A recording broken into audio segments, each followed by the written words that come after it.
ਆ ਕਿਸੇ ਨੱਚਣ ਟੱਪਣ ਵਾਲੀ ਔਰਤ ਦਾ ਬੱਚਾ ਅਖਤਰ ਇਕਬਾਲ ਡਾਰ ਇਹ ਕਹਿ ਰਿਹਾ ਕਿ ਇਮਰਾਨ ਖਾਨ ਨੂੰ ਖਤਮ ਕੀਤਾ ਜਾਵੇ, ਜੜ ਤੋਂ ਖਤਮ ਕੀਤਾ ਜਾਵੇ। ਇਹ ਫਿਤਨਾ ਵਾ। ਤਹਿਰੀਕ ਇਨਸਾਫ ਦੇ ਉੱਤੇ ਪਾਬੰਦੀ ਲਾਈ ਜਾਵੇ।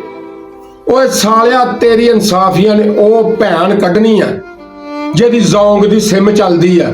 ਇਸ ਸਾਲੇ ਨੇ 8 ਫਰਵਰੀ ਨੂੰ ਸ਼ੇਖਪੁਰ ਦੇ ਵਿੱਚ ਇਲੈਕਸ਼ਨ ਲੜਿਆ ਤੇ ਇਹਨੂੰ ਟੋਟਲ 66 ਵੋਟ ਮਿਲੇ ਤੇ ਹਲਕੇ ਦੇ ਵਿੱਚ 18ਵੇਂ ਨੰਬਰ ਦੇ ਉੱਤੇ ਆਇਆ। 18ਵੇਂ ਨੰਬਰ ਦੇ ਉੱਤੇ ਇਸ ਖੋਤੀ ਦੇ ਬੱਚੇ ਨੇ ਪਰਸੋਂ ਪ੍ਰੈਸ ਕਾਨਫਰੰਸ ਬੁਲਾਈ ਆ ਔਰ ਸੁਭਾਨ ਅੱਲਾ ਉਹ ਲਾਈਵ ਦਿਖਾਈ ਜਾ ਰਹੀ ਆ। ਉਹ ਅੱਲਾ ਦੀ ਕਸਮ, ਜਿਹਨੂੰ ਕੋਈ ਮਹੱਲੇ ਦੇ ਵਿੱਚ ਮੂੰਹ ਨਹੀਂ ਲਾਉਂਦਾ, ਮੰਗਿਆ ਦੂਸਰੀ ਵਾਰੀ ਸਾਲਨ ਨਹੀਂ ਦਿੰਦਾ, ਉਹ ਵੀ ਇਮਰਾਨ ਖਾਨ ਦੇ ਖਿਲਾਫ ਭੌਂਕਣਾ ਸ਼ੁਰੂ ਕਰ ਦਿੰਦਾ ਵਾ। ਮੇਰੀ ਇਨਸਾਫੀਅਤ ਤੁਹਾਡੇ ਅੱਗੇ ਦਰਖਾਸਤ ਆ ਕਿ ਇਸ ਬਗੈਰਤ ਇਨਸਾਨ ਨੂੰ ਇਸ ਤਰ੍ਹਾਂ ਦਾ ਸੋਸ਼ਲ ਮੀਡੀਆ ਦੇ ਉੱਤੇ ਰਗੜਾ ਲਾਵੇ। ਇਹ ਸਵੇਰ ਦੁਪਹਿਰ ਸ਼ਾਮ ਨੂੰ ਵੇਖੇ ਕਿ ਮੇਰੇ ਨਾਲ ਹੋਇਆ ਕੀ ਹੈ। ਇਹ ਮਹੱਲੇ 'ਚ ਦੱਸਦਾ ਫਿਰ ਕਿ ਮੈਨੂੰ ਭੌਂ ਆਉਂਦੇ ਆ, ਮੈਨੂੰ ਚੱਕਰ ਆਉਂਦੇ ਆ ਇਨਸਾਫੀਆ ਦੀ ਵਜ੍ਹਾ ਦੇ ਉੱਤੋਂ। ਉਹ ਕਿਸੇ ਖੋਤੀ ਦੇ ਬੱਚਿਆ, ਉਹ ਭੈਣ ਦੀ ਡੋਲੀ 'ਚੋਂ ਵਾਂਸ ਕੱਢ ਕੇ ਗੁੱਡੀਆਂ ਲੁੱਟਣ ਵਾਲਿਆ।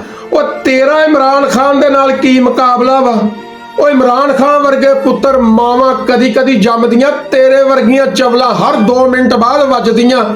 ਖਬਰਦਾਰ, ਅੱਜ ਤੋਂ ਬਾਅਦ ਤੂੰ ਇਮਰਾਨ ਖਾਨ ਦੇ ਖਿਲਾਫ ਕੋਈ ਗੱਲ ਕੀਤੀ ਤੇ